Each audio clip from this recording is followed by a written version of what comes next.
Niki. Hi, Niki. Hi, Jodie. Welcome to the podcast. Thank you. I'm so excited. We finally got here after a bit of a manic morning. Yes. Child routine dramas. Tell me about it. I feel like they know when something's going on, and they just decide they're not going to sleep, or they're just going to do something that throws everything off. Totally. They're like, "Oh, you want to do something for you?" Yeah, no, that can happen. Never. No, we got there. Yeah. We got there. It's not over yet, though. Yeah, no. No pressure. There might be another party joining us soon. That's fine. I'm sure she's got some great stuff to say. No pressure, Niki, but the entire success of my podcast rests in your hand right now. So let's make this fun. Let's make it fun. No, all right. Well, I was just thinking, because we met like a good few years ago now at Soho House. Yes, I was like, how do I know Jodie? Anyway, it's like, I feel like, you and I have, like, we dive into some seriously great conversations immediately. And then I was like, how did we connect? And it took me a while to remember Soho House, but it was. I don't even know how I made it there. I was just invited to attend this talk, and you were talking about how you started Barrecore, and I was just like, I love this woman. I want to be your friend. And I've kind of stalked you ever since. No, I've stalked you back. I'm like, let's get that in here. Let's get you in here. Let's do this. No, we've been through a journey. How did you actually get to this point? Because I feel like there's so much to cover. You know so much about health and wellness. And initially I thought I need to get you on the podcast to talk about Barrecore, because obviously I haven't, gone there. But Niki, you're the founder of the most epic bar classes ever, Barrecore. And I wanted to get you talking about that and about how it's such a great exercise for hormones and for women. But I also just want to know about you and your health journey. So yeah, gosh, it started when I got my first period, to be honest. So I from minute one, I was 12 when I got my first menstrual cycle, and it wasn't right from the get-go. And then I'd go, I think, months and months and months without having a flow, and then I would have it for about 2 or 3 weeks. And so I went to the doctor, and they just wanted to give me birth control pills. They were, like, when I was 16, a doctor had the audacity to say to me and my mother, saying, "Oh, it's probably because she doesn't have enough egg store, so she should probably get pregnant and have babies soon if that's what she wants to do." And my mom did drag me out of there as fast as humanly possible. And so I did a lot of reading, and then at that point we decided to try Ayurvedic medicine. So I was 15, so I remember being 15 when I started that. So we were driving all around town trying to find, amaranth and all these things that you had never seen in the normal grocery store. And so that was life-changing for me. And that really got me on the, nutrition, wellness, emotional, spiritual side of healing and that sort of a thing. So when I was 19, I went to school to become a holistic health practitioner. So it was one of the bigger programs at the time. I was in San Diego, and I loved it. I mean, I learned all the different massage modalities to herbs and Qigong and Reiki. And so I became a Reiki master at 19 years old. And I love energy medicine and all these things. So for me, it kind of just it moved forward into yoga, into movement and moving meditation. And then I got big into meditation in my early 20s and started doing meditation retreats, and found that that's a big part of what I love doing. But I didn't feel people were ready for it yet. And I didn't, that for me wasn't at the time something that I had that for myself. And I found it to be a really powerful tool at the time. And then I did years of massage, massage therapy, worked at detox retreats, and I just love to learn along the way. And then worked at Whole Foods. Most of us know what Whole Foods. No way! You worked at Whole Foods. I did. From 20 to 23 years old, I think, I worked in the supplement department. So for me, that was a working education. It was an amazing apprenticeship. And then, you know, I love adding all of these tools to the tool bag. And then I decided, you know, I love working with body. I love working with people. I'm a little tired of doing all the work myself. So I was giving a lot of energy, a lot of, you know, a lot of physical work through massage, and then got into fitness. And for me, fitness has always been a moving meditation. It doesn't have to be, you know, so zen for me to get into that subconscious state. And so I just fell in love with, you know, different types of training, how that affects coming back to hormones, balancing hormones, nutrition, all of that, and bringing that together, fitness, nutrition, hormones. And then I found Barre Fitness and was like, okay, wow, I've never seen such change, such amazing change for everyone's bodies, but specifically women's bodies. There's just a sense of strength and balance and confidence that you get from a Barre Fitness, or, you know, deep isometric and eccentric work, which I can talk about later. But and then yeah, Barrecore was born, and it's been such an amazing journey and such great people. So that, in a very long nutshell. There is so much to unpack from this. Do you know what, I have been to Barre and Barrecore. Just everything that you said, it feels incredible. I remember going to one of the classes and just being like, how are these tiny movements going to make any impact? I was having fun because like the music was great, the vibe was great, and I was like, what, like really, I'm going to get fit? And then a burn sets in, and I am like, why have I done this to myself? I kind of really regretted ever meeting you being in that class, and then I get to the end and I'm like, I'm a goddess. Yeah, it just felt epic. You go through a whole range of emotions, and that doesn't change. I mean, I feel like the more you do, the actual harder it gets, but also the more addictive it gets in a very, very positive way. Yeah. Do you still practice now? I do. Yeah. And I mean, for me, Barre is, and Barre is really, I do other things as well, but for me, Barre really brings in the isometric and eccentric forms of training, which I believe are the components of rapid change and hormone balancing and creating more mitochondria in your cells. And so for me, it's the most effective, fastest way you can get from point A to point B. Okay, I need to ask you more about this. I've made notes because I definitely need to ask you more about like your hormone journey and Ayurveda and massage and every amazing thing you did, and meditation. But just while we're on Barre, I'm just going to ask you, when you talk about, was it isometric? What did you say? Isometric. Isometric. So what is that? When you hold a contraction and move a little bit within a contraction is the easiest way to look at it. And that's the burn. The burn and the shaking, though you do get shaking from eccentric as well. But so that is where you're overloading the muscle, and lactic acid floods into the muscle in order to keep that contraction. And basically, when you get to that basic muscle overload, and this happens with all resistance exercise, it's just in classes like Barre, you're continuously in that isometric contraction through the majority of 45 minutes plus. And basically what happens over the next 3 up to 4 days is you create more mitochondria in your cells.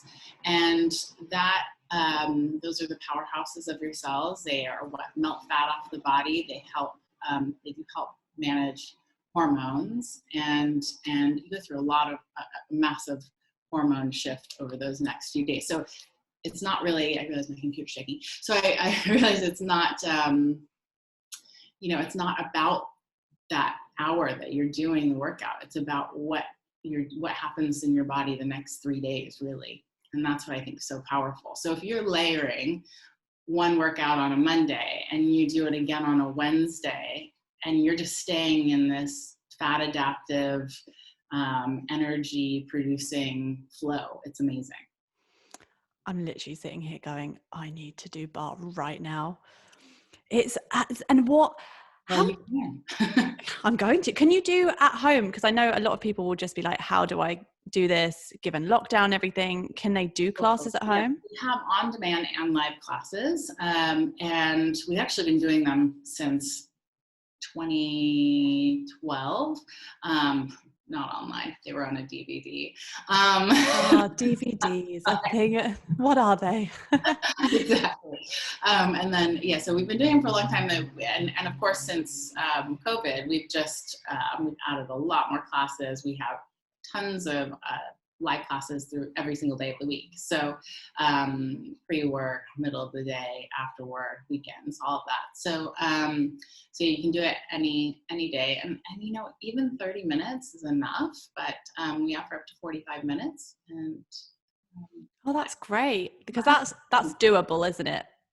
Yeah, the thing is we know, especially women, and we invite men and women, but we have predominantly women that come to studios and do our online classes, and we just know, like, we're time poor, and we need things that work quickly, make us feel great, and don't just hit the physical body, but the kind of emotional self, the mindset, all of that.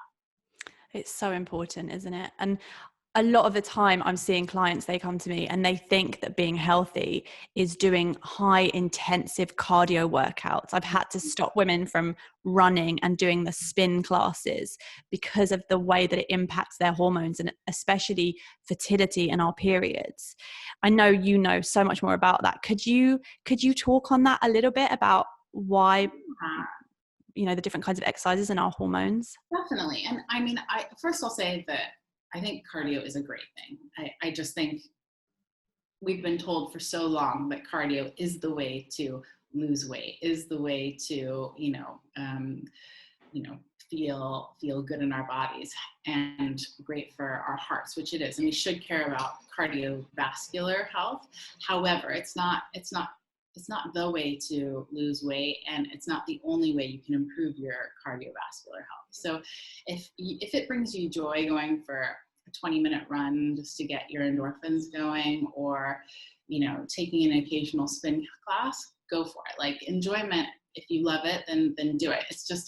It's cardio overload that can really create damage to the whole hormone system. I mean, if one hormone is off, they're all off. So, with doing long bouts of cardio, and I say long bouts of cardio kind of over 35 minutes, and I would even say the shorter the better. The more kind of HIIT sessions you prefer to do, the better than the long distance runs. Basically, I think it's helpful to look at a marathon runner versus a sprinter. And this is one of the best analogies. If you look at their body types, right, you've got the sprinter who's got muscle tone, and they're extremely lean, right? There's you don't see any ounce of flabby tissue on, and I'm talking professional.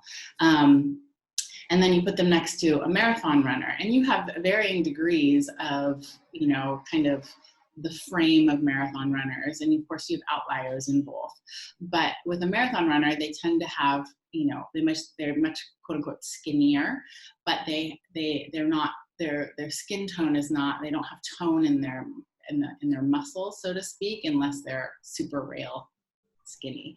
And then there's often a little bit of body fat around the waistline, and that's the cortisol output. That's a cortisol part of our body. It's where we tend to retain body fat. And so if you look at that alone, there's not going to be massive differences in in what they eat, but looking at their physical exercise, cardiovascular exercise, the sprinter is a quote unquote healthier body. They've got muscle. The marathon runner wastes away muscle because they're going for so long, and they tend to be more injury prone as well, the marathon runners.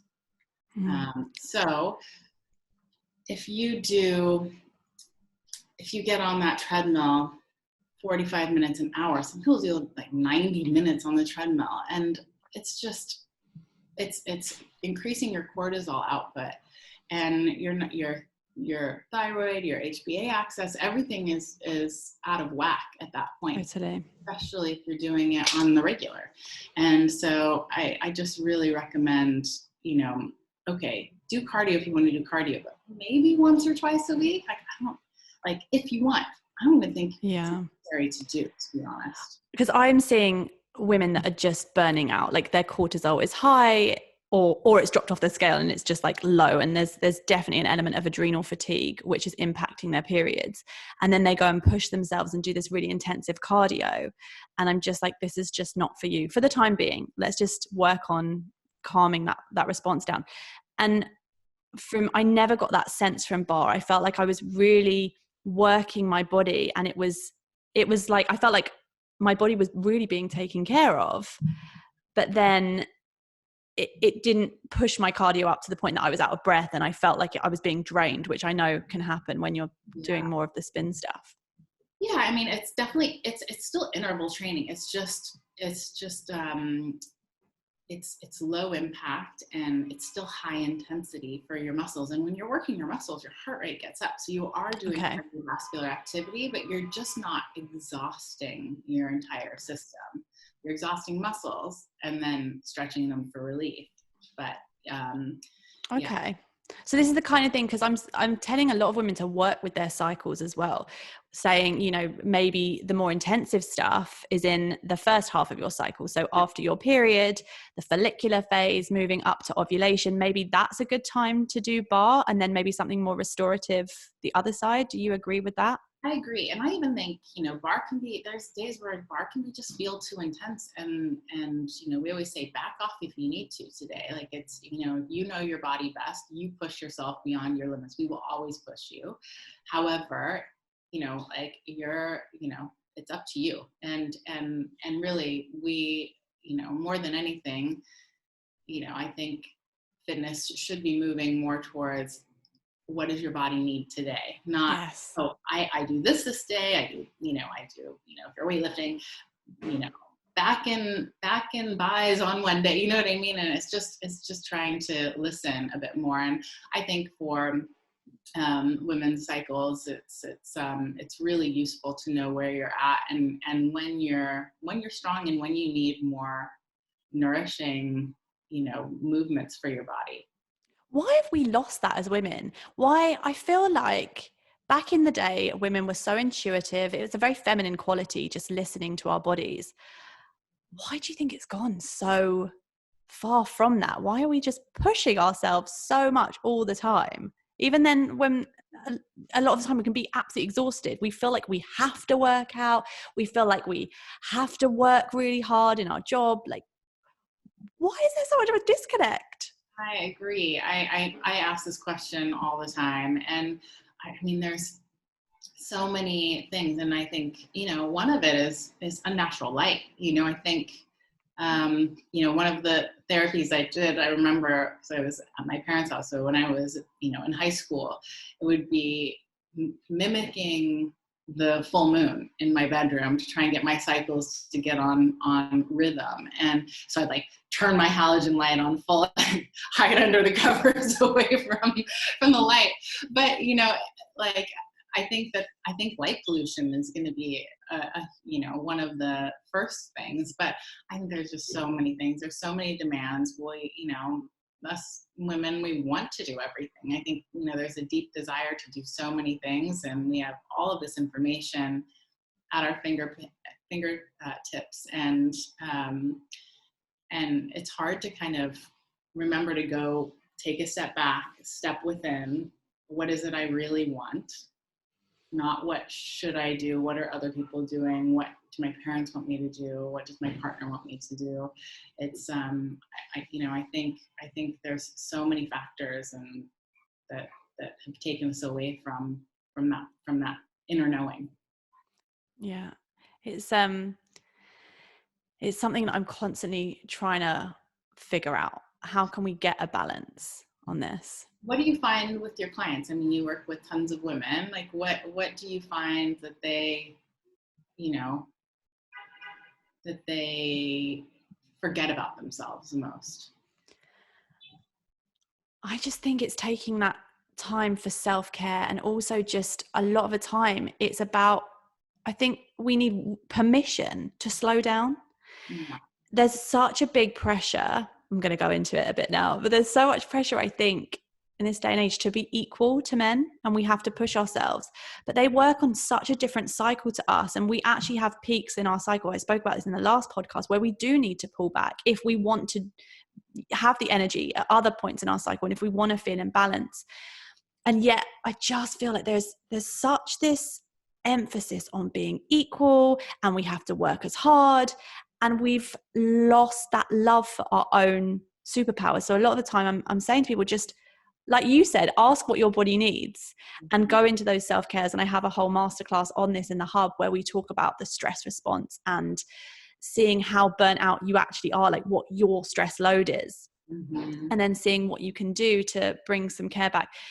And for me, I learned meditation. So I'm going to ask you a little bit more about this, but I felt like I had to do it. I learned Vedic meditation, where you do 20 minutes in the morning and 20 minutes in the evening or afternoon. And it was so great. But then since having a child, it's all just gone out the window. And I was actually going to ask, because you are Miss Meditation. And I remember you still goes out the window. I mean, hats off to any parent that can be consistent with child. I mean, it's like, I've had to force time for myself with 2 now. Like, it was just beyond, like, especially during lockdown with everyone home. It's like, I need my alone time. Yeah. How did you get that? Or how do you get that on a daily basis? And do you do meditation? How do you find this? Just tell me everything. How do you stay calm being boss lady that you are, and like super health woman? Where do you find that? Well, I think everyone underestimates the amount they already meditate. So I want to like clear that, because I think that a lot of people are meditating and they don't think they are. They think they have to sit in a cross-legged position and force thoughts out of their head in order for it to be meditation. And I think there's numerous times in the day, and I know there's numerous times in the day when I'm meditating. I do carve out a practice, and sometimes that goes out the window because of my kids, but I just have to be okay with that. And I do wake up extra early to try and do that, but sometimes when that alarm goes off, it wakes up the kids too, and so glad we're all up early. Oh no, disaster. So I think, for me, it's like a lot of times it's, when I exercise, and any form of exercise, even if I'm listening to a podcast, that's a form of meditation for me. I will have, my own little revelations, my problem solving during those times. And it's just, for me, sometimes I just need to move my body to tap into my subconscious mind, and really where you're going in meditation. So, I know a lot of people, when they're in the shower, that's when they tap in, and they don't even realize they're meditating. A lot of people have like those aqua notes, where you can write your notes in the shower, and that's their subconscious mind. That's their meditative mind coming out. And like for me, it's like when I have a wee, I'm like, I often come out and I'm like, I know. Did you say when you have a wee? The spiritual practice by Niki. Yeah, going for a wee. I just think that, it's like oftentimes we just need to know where we connect, right? Instead of forcing this practice, it's like, by all means, try to carve out more time and cultivate that practice. But if you know that you tap in when you're going for a swim, or just pondering, flipping through magazines or whatever, and not really you know this because you're not really taking in the information fully. You are on one degree, but you're also processing so many things without attaching to what's coming up. It just sort of flows through.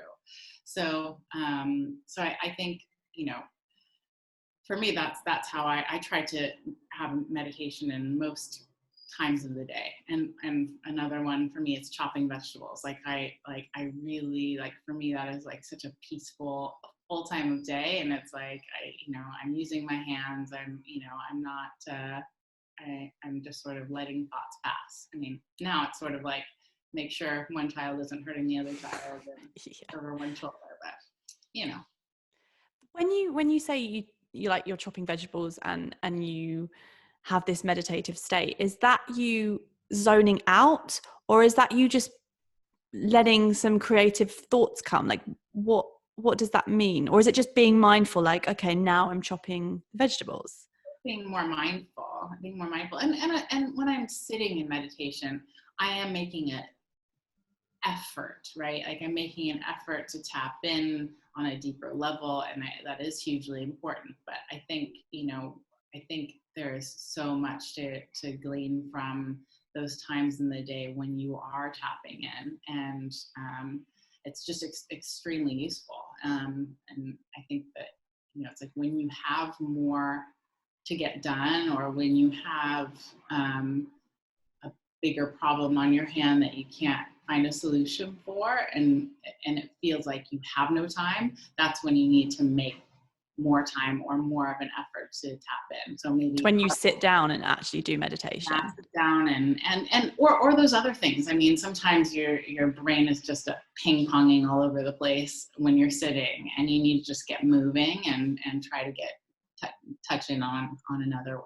So we don't all have to just sit for hours at a time just to.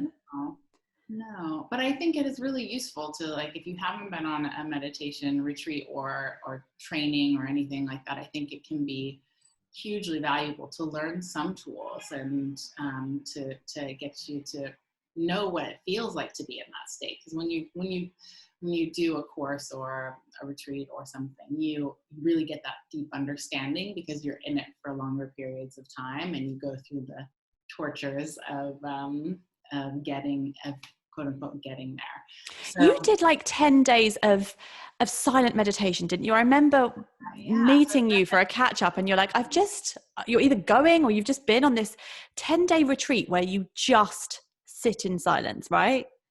Yeah. So it's called Vipassana, and it's by donation. So the idea is that someone before you has paid for you to go, and that you donate for someone else to go, which I think is a beautiful thing on its own. But it is grueling, and I mean grueling. And you're up at 4:00 in the morning. You're sitting by 4:30. You have breakfast so you're sitting, you're not moving. The idea is that you don't move, you don't twitch, you don't talk to people, you act as if you're there by yourself. You don't hold doors open for anyone, but it's 11 hours plus, I think, of actually sitting in a cross-legged or kneeling position, whatever you choose, and just, trying to control your mind. And it's, wow. It is amazing. It's a very long time, and it feels that way, but it's the best gift I've ever given myself when I've done it. And yeah. What did you feel at the end? Did you just feel like you're a whole new woman? Did you get insights to yourself? I mean, so the first time I went, I have to say, was really profound. I was in my mid-20s. I have PCOS, so that's the hormone condition that I was dealing with, and I didn't know until I was 22 what it was. I had read in one of Christiane Northrup's books about PCOS, and I was like, this is it. This is what I have. And I kept asking doctors, and they were like, I don't think so. You're not obese. You don't have, all the normal characteristics. And I'm like, no, I'm pretty sure this is what I have. And finally, I talked a doctor into doing an ultrasound, and sure enough, that's what I had. But the thing is, they didn't know how to deal with it still then. So Right. it's like they didn't know. They were like, oh, it can lead to all these terrible things you don't want later in life. Great things, and they have Thanks. medications that make you feel terrible and don't fix the problem. So I was actually before I went on my first Vipassana retreat, I was having a 80 something day period, like bleeding for 80 days. Wow. And I was just, I felt terrible. I looked terrible. I was like, okay, I've got to do something. So I went, and what was just amazing is when you do a retreat like that, and and when you have a practice, and it's hard to remember this when you can come out, your body can heal, your mind and body can heal your whole body. Like you don't need things, although supplements and that sort of thing can be hugely helpful to train your subconscious mind to know that you will be better, and to make yourself believe. And I think it has, wonderful physical attributes. But what I realized there is like, okay, if I can just be quiet with myself and actually listen, that's the key, actually listen, I can actually heal my own body. And I could feel my ovaries working. I mean, I could feel like they were tweaking, they were like having all these sensations. And then by like day 7, day 8, period stopped. And it was, No it was way. one of the most remarkable time moments of my life, or days of my life. And just showing the power. I will say it is really hard to stay in that mindset and to remember that, because life happens. We get so busy. We want to do so many things. We listen to so many people, and, what we were talking about a bit earlier. So my, always my goal is to keep coming back to, okay, what do we need? What does our knowing say? And for everyone that's sitting here, including myself, thinking, I have got to do this meditation retreat, I want to experience this, but lockdown, life, certain things come up and it's just not possible.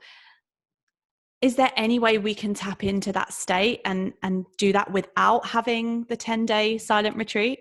So of course, I mean, I think, there's so many great online programs, and like even the Headspace app is a great place to start, right? It's just getting yourself into a practice, and then you'll have tiny little aha moments with lots of frustration in between. But you'll have, tiny aha moments that will give you that, little nudge to, okay, keep going, I'm on to something. Or you'll realize like what I find remarkable, even if you sit for 5 minutes first thing in the morning, even if it's the shortest time, you get the answers you need to everything so much faster. It's just everything becomes a lot more effortless. And we still have shit days, but so really it can be a case of just taking 5 minutes in your day to do the actual sit down meditation, and then using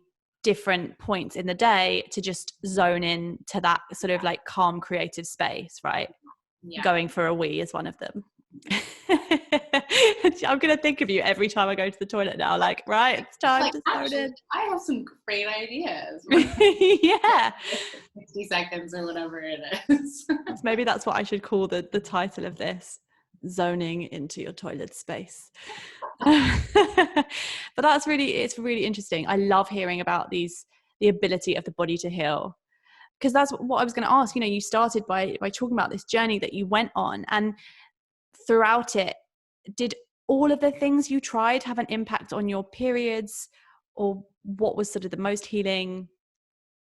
What did you? Yeah. So I mean, it was my life's mission from when I was whatever, say 14 is when I really tried to make changes, or when I realized something was really not right. Until honestly, I think I was 36, 35, 36, until I actually had more regular cycles. It took me that long to crack that nut. And I tried everything. I tried raw vegan, vegetarian. I tried, you know, loads. I mean, I love supplements, so I always take supplements no matter what. I'm a big believer in their assistance. I've tried meditation. I've tried, you know, a bunch of nutritional changes, but really it was nutritional that seemed to really move the needle for me. And I think just deeply believing that I could make this happen, right? I think I spent all of my 20s thinking I'm screwed, right? Like I just was handed a bad deck, and you know, there's nothing I can really do but, you know, suffer along with it. And I didn't do myself any favors, you know, in my 20s. It was sort of like, you know, I lived the 20s lifestyle of, you know, it's like, oh, let me go out and then let me go on a 2-week cleanse. And then yeah. Binge cleansing. Yeah, exactly. And so, which, you know, I felt great every time I did a cleanse. And so it wasn't until, so I spent basically 6 years paleo, which helped. Still wasn't perfect. And then I changed to keto, and that changed everything. It was like, for me, keto was key. Like what I did there. And basically it, I think I changed to keto. I was like, all right, let me commit. Let me do this. This was 6 years ago. And 5 years ago, 6 years ago. And I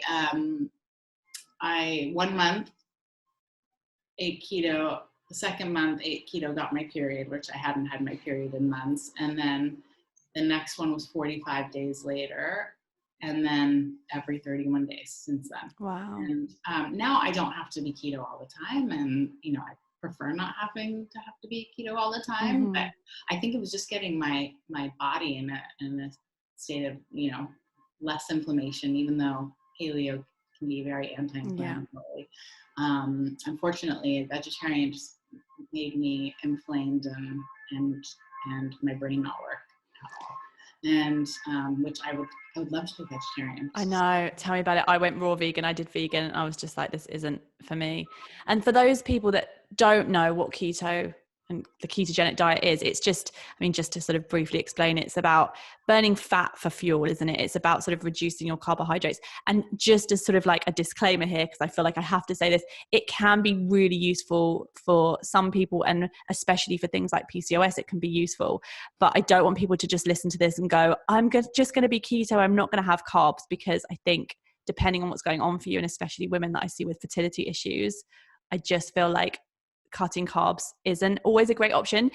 Totally. But I just feel like you have to kind of, I also really recommend that you work with someone, you know, so much. So I'm you know how the body works, but some people might come in and just be like, I've seen this before, I'm just going to cut whole food groups out without having any support whatsoever. And then their body is just like, I think even as nutritional therapists, we're not actually allowed to recommend the keto diet unless it's done under supervision. Mm-hmm. Interesting. I didn't know that. Yeah. Yeah. I mean, and I think it's finding what actually works for you. Like I went kind of keto, but I didn't measure and like do all these things. I just was like, all right, let me just, you know, try to eat as much good quality fat as I can and keep my vegetables and some protein, and then go from there. And I found that I did not do well being 100% keto all the time. I felt terrible. I could tell my thyroid wasn't working. I wasn't sleeping. So I definitely needed to get out of keto at least once or twice a week in order to feel my best.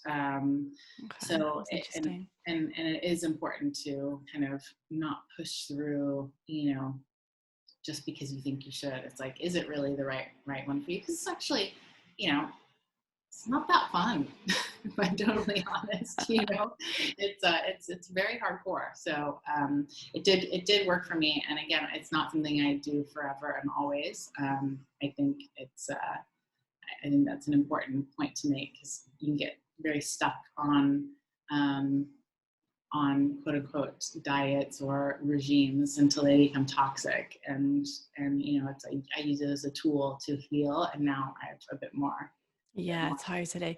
It's that feminine energy again though, isn't it? It's that flowing, it's that moving, and it's that tapping into intuition and knowing, okay, this is right for now, and then I'll just move through it and see what feels good for my body later.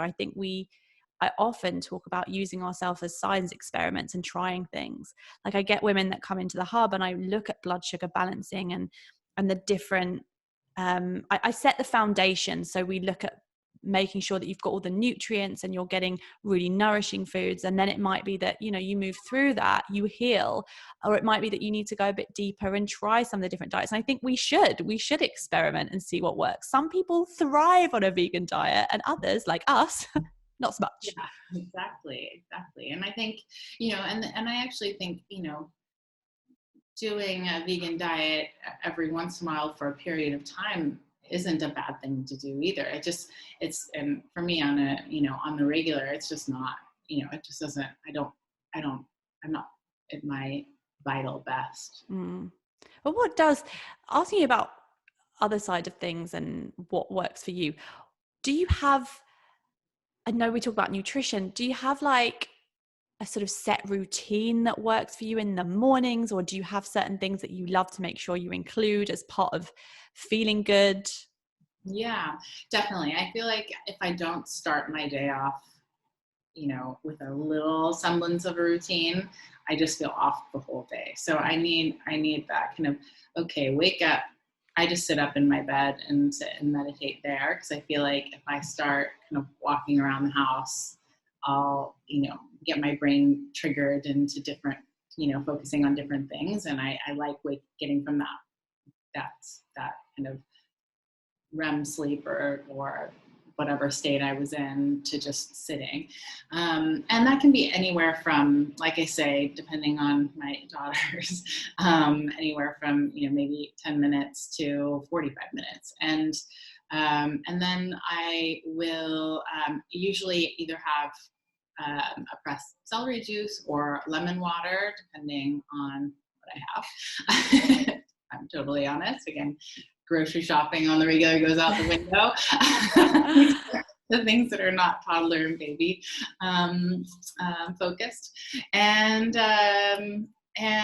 then I usually have coffee, and that might be like a keto coffee or just a coffee, a bit of black coffee later. But and I also have I either will intermittent fast or have some protein of some sort. I love that. I'm sitting here doing this interview and I'm like, this is great. You're essentially telling everyone to do everything that I'm like not recommending. I'm like, don't do cardio, don't do intermittent fasting, come off the coffee. I'm sitting here going, everyone's going to be listening to this like, what? Can I just say, on intermittent fasting, I'm actually not a huge not believer in it. I just think, again, it's coming back to listening to, and I actually wish I didn't say intermittent fasting, like, because it's more like, am I hungry? No? Okay, interesting. Cool. I'm not gonna force myself to eat something. And I do think that occasional fasting is your body telling you that, okay, like, we need a little more time for digestion, etc. Because I actually think, for women, I actually think intermittent fasting, especially daily, is brutal for the hormone system, and especially the thyroid. I just think it doesn't do great things, and I have had thyroid problems in the past, and so I think that I don't actually necessarily suggest people to do intermittent fasting unless you're actually really not hungry. Well, that's the big difference, isn't it? Because you've got this strict regime of intermittent fasting where you have to restrict calories, and even if you're like burning out, like, you just keep at it. Whereas you sound like you're just using it as a tool and saying, okay, actually, it's like giving yourself permission to not eat if you're not hungry, and it's that tuning in again, right? Yeah, exactly. Because I mean, like I say, I've tried all the different things, and it's like, I've realized I've been so hard and like willful about, okay, I'm doing, because we're talking about intermittent fasting, and every single day I'm not going to eat until whatever 12 o'clock or whatever time. And then it's just like, why am I doing that? I'm actually so hungry. Why am I not? It's like, and I just think, we need to get back to that. How am I actually feeling? What does my body actually need? And like, there are days when my body does really want some carbohydrates, and it's like, I'm going to eat them, and I'm going to actually feel great and sleep better, and all of these things. So it's so interesting, like just seeing the different things that you can do with your body and how it can just make you feel so different. Mm-hmm. It really, it is amazing. I mean, and I think, I know I've said this before, it's like all the information changes all the time. And it's like, all we can do is use the latest research, anecdotal stuff that we know about ourselves and our clients, and go from there, and just help people make the best decision for themselves, right? And it's in 6 months we could all be wrong about everything we're talking about. Yeah. Okay. No, it's always about adapting, isn't it? But I think also, just as I said before, it's like I just want women to have this basic knowledge of how the body works, to really upgrade their diet a lot of the time, so they're eating good food, upgrading their exercises, getting that movement, getting the meditation, and just starting to put some great foundations in place. And then it's from that solid ground that you can then start trying these different things. Yeah, definitely. But you are raising 2 girls and you're still running the business. So other than the meditation and the nutrition, is there anything that you do for fun that lights you up? Well, I will say that right now, so I'm technically still on maternity leave, which is, since it's my second baby, there's a lot less learning on the baby front being done, and I'm a lot more relaxed and casual. However, I will say that, it's like I just cherish when I get alone time much more than I ever did before. So it's like, I really try and curate what I ingest, with the occasional Netflix binge, as you do during quarantine. But, so for me, it's like, I just love getting outside. Like for me, I feel like it just renews me. So getting outside, reading some really interesting or inspirational, usually nonfiction, but I'm slowly getting into fiction as well, I guess, as I get older. I think that's probably it. There's just not, there's just not a lot of time for other things at the moment, and that's where I'm at in life. And I do have a running list of desires on my, kind of manifesting list, if you will. Oh, what's on that? I love hearing about manifesting stuff. Do you have a vision board? What's on it? Tell me. I don't have a vision board. I feel like I have lists, and I feel like for me, lists are my vision board, because I think in life, if I don't write it down, like physically, not in my phone, but physically on paper, then it just won't happen. So I have lots of lists, and for me, it's like I've never really been into art in my, like I did pottery, ceramics in like high school, and I loved it, and I never came back to it until I was pregnant with my second. And so I took some pottery classes, and I was like, oh, where was this part of myself? I must do more of it. And then lockdown hit, and oh no. So I do have the dream of a little, having my own kind of mini studio, but or just access to a studio, which would be amazing. So that's on there. It's so weird that you mentioned that, by the way, because I bought like a huge amount of clay the other day that I was going to do with the child. And I was modeling stuff. I'm like, I want to do pottery. So that's on my list, which is bizarre because that's never been on my list. So, I mean, and it is, I mean, it's like that. And it kind of feels like the chopping vegetables thing, which I'm like, after being home so much, like I'm getting a little sick of chopping vegetables. Like I need a little bit of a break. What I also feel like that. I'm like, how did I never chop vegetables this much before? Like, why does it feel like I'm cooking so much in this lockdown? Didn't eat out that much, but I know. And just, yeah, I need a little breather from preparing my own food, I think. Totally. Sorry, I completely interrupted you with that. You were telling me about ceramics on your list. No, I mean, there's loads of things of all different, capacities, and there's so many, I just want to learn, keep learning. And I love learning. And I think that, it's like, there's tons of different courses I'd love to do. And, mostly with health and well-being and the mind and all that. So. Are you still practicing Reiki?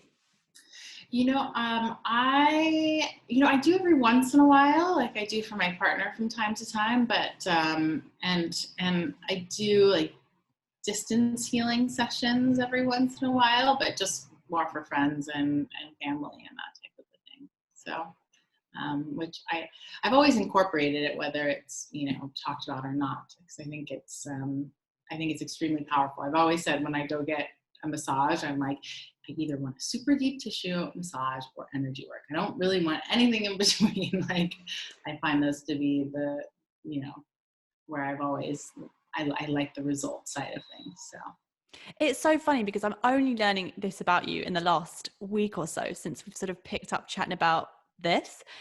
And I really didn't realize that you were just as woo-woo as I am. Well, I feel like someone said to me recently that I'm coming out my spiritual closet now. And I feel like a lot of people are starting to admit that they are actually into all these like hippie practices. Why are so many people in the closet with this? Gosh, I think there is always a draw to it, right? I think, we all do want a little bit of magic in our lives, if you want to call it that. I feel like it's doing it a disservice saying magic, because I do feel like it's drawing, a lot of it's just trying to draw into our, higher self, subconscious self. I hear the baby. Go get her. I'll wait. It's okay. We're just taking a pause in the podcast while baby is retrieved.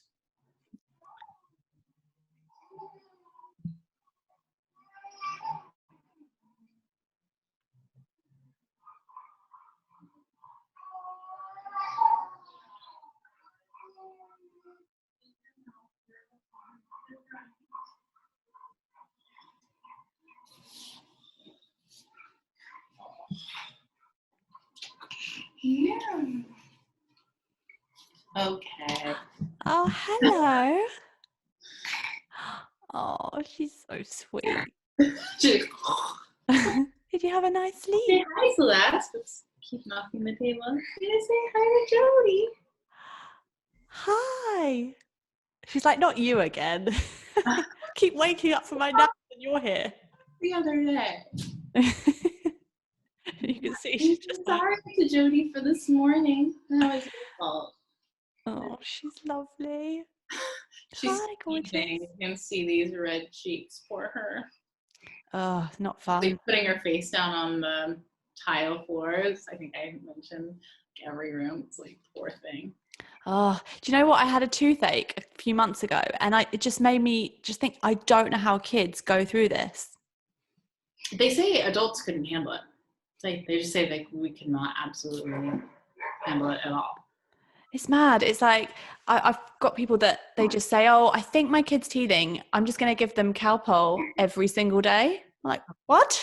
You're doing what? There's a time and a place for Calpol, yes. Every single day is not one of them. Yeah, that's not a specific time and place. Yeah.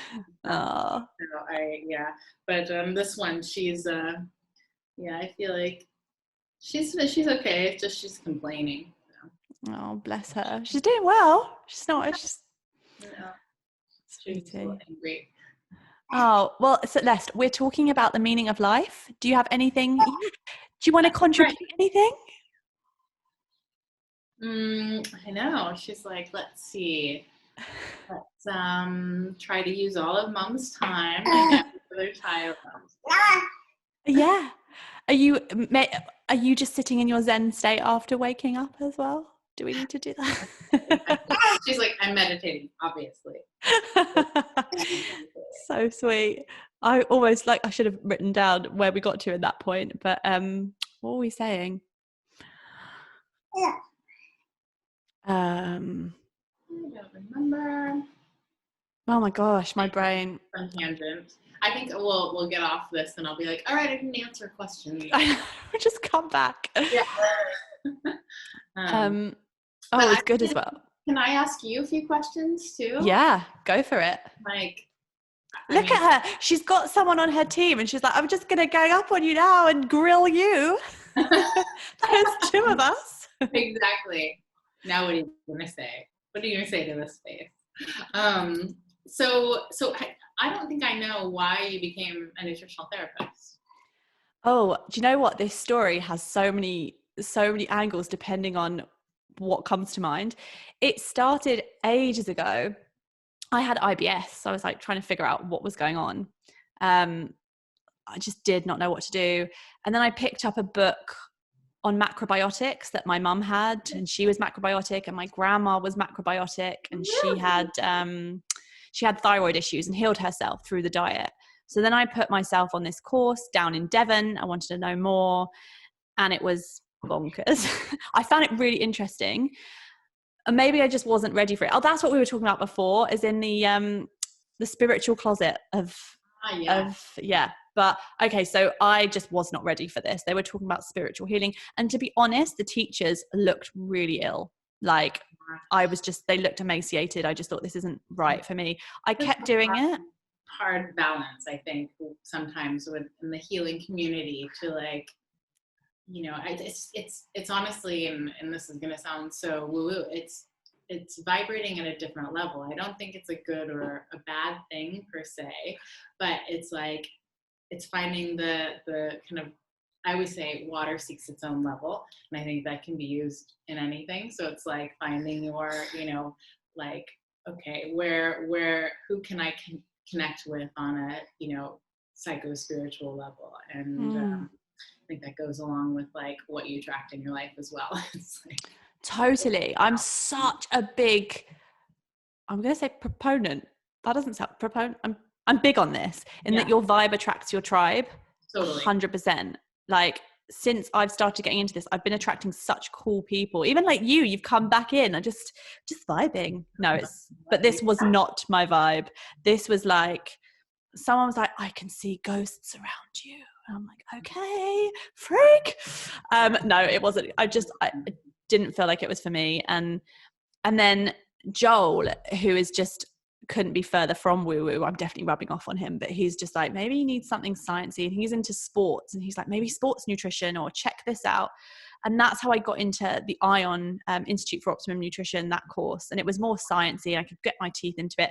I was working in psychology at the time, and that was what I really wanted to do. I had a psychology degree, and I was doing this sort of alongside it, and psychology wasn't adding up for me. People had serious mental health issues and were being dished out medications. Yeah.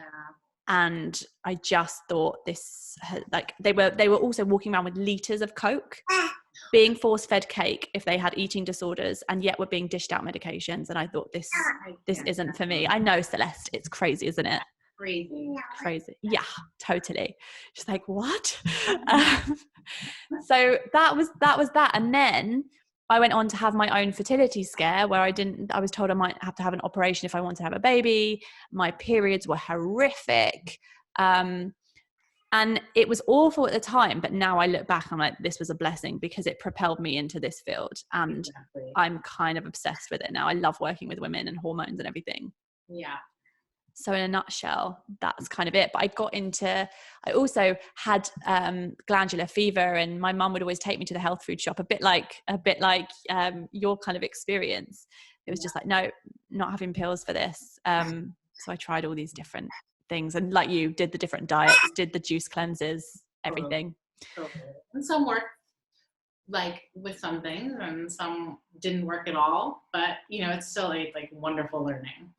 Totally. I think I probably screwed my body somewhere along the way, like doing enemas and taking like huge doses of oil of oregano to like get rid of the gut bacteria, but then I didn't know enough about probiotics and and prebiotics. Like, bye.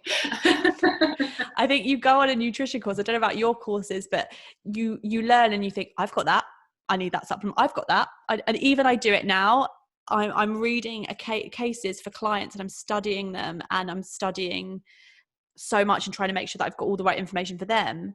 But then I get taken down the path. I'm like, maybe I have this. I should do this test. It's the Google dilemma. Totally.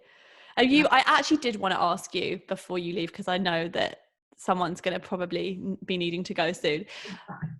Do you have any favorite books or favorite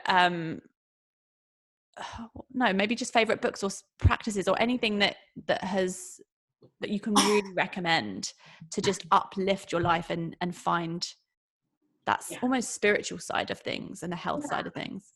So I on the spiritual side, yes, I have, and it's books that I read in my teens or early 20s that are still my favorite books today. One is Anatomy of the Spirit by Carolyn Myss. Yeah. Just to me, I just adore. I think she's just such a great teacher for me. And then another spiritual, like more kind of, I think getting to your knowing or kind of female power is Women Who Run with the Wolves by Clarissa Pinkola Estes. That to me is just, it's basically little stories of women, like getting to their knowing or having these kind of understandings about their power and being empowered or learning hard life lessons kind of a thing. I just find it so good. I also really like books by Pema Chodron. I don't know how to say her name. It's terrible. Yeah, I know. I can see the letters. Yeah. But from like a spiritual read, those would be a couple of my top picks. They're good. Okay. Oh, this is so cliche, but I feel like The Secret changed my life. That was what got me into the law of attraction. Mm-hmm. And then Ask and It Is Given kind of propelled that forward a little bit more. Do you know what? There are too many. I've started doing this thing where I download books and then I'm reading like about 5 at one time. And I said I'd never do anything. What are the other ones? Do you know Jen Sincero? Yes, of course. Yeah. Love her books. I just love her vibe. Yeah, she's great. Less degrees. Really good. Yeah, you tell her. What are your favorite books? Cardboard ones. And then what did I want to ask you? Okay, you are the superfood lady.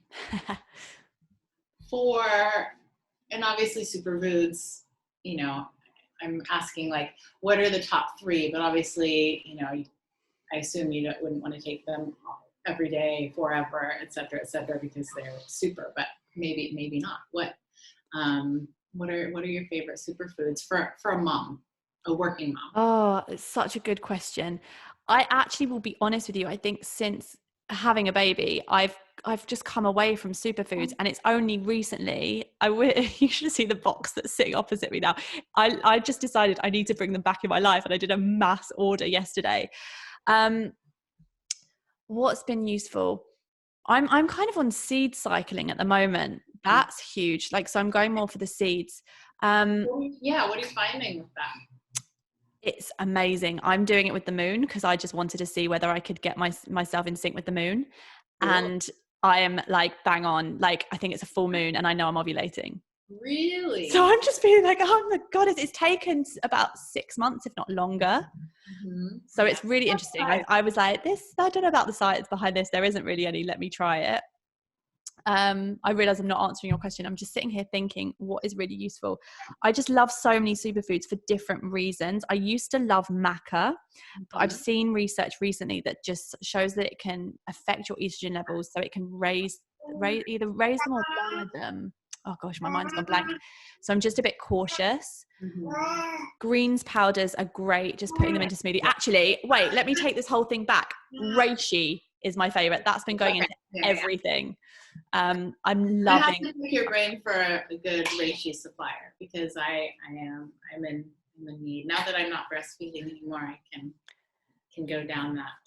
Yeah, for sure. I mean, I think, do you have Hifas? In fact, if you're in Barcelona, they're a Spanish company. They're called Hifas de Terra, and they make really good quality mushrooms.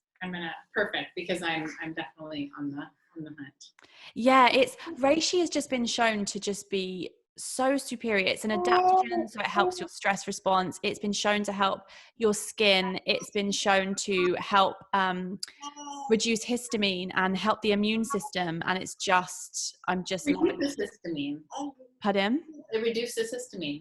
That's great. It boosts. It does something in the body that helps alleviate histamine issues. So I don't know whether that's boosting DAO, like the enzyme that clears histamine, or it does something that just helps. No, it's probably about the elimination of histamine from the body. But it's just phenomenal, and it's been used as a tonic herb in Chinese medicine for years. Yeah, I know this company are doing, obviously I can't say this, with authority, but they're doing lots of research on medicinal mushrooms, including reishi, with things like cancers now. Like there's just, and Alzheimer's. It's really, really interesting. So yeah, I say I haven't been on superfoods. That's just been the one consistent thing that I've just been putting into my smoothies a lot. Great. That's great. Okay. Yeah, can talk to you about adaptogens. I forget you saw my adaptogen face. I'm like, I've launched this. I would love to know that. I loved your packaging and the reusability of your jars. There. Yeah, I love that. I just product stuff, like getting a product to sale and yeah, not for me. I'll do it from a sideline. I did my hair for Jodie. Don't mess it up. Oh, but I just want to touch it so Let me just pick my nose. I love how we've gone from just being so formal to just like, we're just chatting with a baby sticking our finger up our nose. It's all good. This is the best, but this is where the best conversations happen. Do you think that in the future, a lot more people are going to be getting into energetics and the spiritual side of things? That's what we were talking about before, being in the cupboard. Totally. Do you think England is ready for it and the rest of the world? So I know I told you before that, so I moved to the UK in 2009, and I came basically from Southern California, where people only speak in energetics, at least where I was living and who I hung out with. Yeah. And I came and I had a conversation like, oh, it's really great vibes, or oh, what great energy, or whatever, crystals, astrology, whatever. And I would get the like slow back away, keep your eyes on the snake sort of scenario. And now I finally feel like in the last couple of years it's warming up, and I think it's only going more towards that. And not so, it doesn't have to be woo woo. It can still be grounded. And I think again, it's finding ways of investigating or learning that work for your kind of, what your interests and what feels right to you. Because I think there's so many practices and so many avenues you can take, and it's like there definitely isn't. And for me, I really do think it's just tapping into our higher self, our subconscious mind, whatever you want to call it, and they're all used as tools because we really have all the answers within. Oh, Bubs. No. I think you're right. I think the science is catching up though now. It's like meditation was used for years and all of these different healing modalities. And now they're like, oh, guess what? Science is showing that actually it does have an effect. Yeah, and everyone's going, exactly. Shocker. Yeah, exactly. Completely. Oh, you know what? I'm going to let you go because I know that she's going to. Which time? She's like, come on now, Mum. This is my time. Not complain if I put her down. If you could just do one thing for physical health and one thing for spiritual health, what could that be? Sorry, what was that? if you could just recommend that someone do one thing for physical health and one thing for spiritual health, and you could just sum it up with one thing, what would that be? I mean, to sound totally redundant and, lazy answer, I mean, meditation, pondering, find those moments of mindfulness. And it's for both, I think. It's like, I think that, that part of your mind is what controls your whole body from a physical standpoint as well as mental. So I think for mind and body, having some sort of, if you want to call it meditation practice, or pondering practice or whatever, just so you have that time for your body to slow down, get to know what you need to know from yourself. And I think that's the most powerful thing. And I mean, I guess from a physical point of view, just move. Don't stress about it, just move. Just move. I love that. Yeah. Just simple. Amazing. And if people are listening to this and they want to see more of you and they want to get to know you more, where can people find you? Are you findable? You're like, no. Yeah, I mean, I go on social media maybe once a month. I wanted to talk to you about that. That's a whole conversation for another time. They'll respond, but it just probably won't be me. And it's just Niki Rein. Oh, bless. Right, Celeste? Okay. Right. And if people want to find out more about Barrecore, where can they find you? So barrecore.com, that's BARRECORE.com, and we have online classes and live classes right there, and then hopefully our studios will be open soon. Amazing. Niki, thank you so much, and thank you, Celeste, for joining us. And honestly, I can't wait. I'm gonna sign up to Barre now and get my mitochondria pumping. Yes. Well, and thank you. It's been an honor. Okay, that's my cue. On that note, I will speak to you soon. Okay, bye.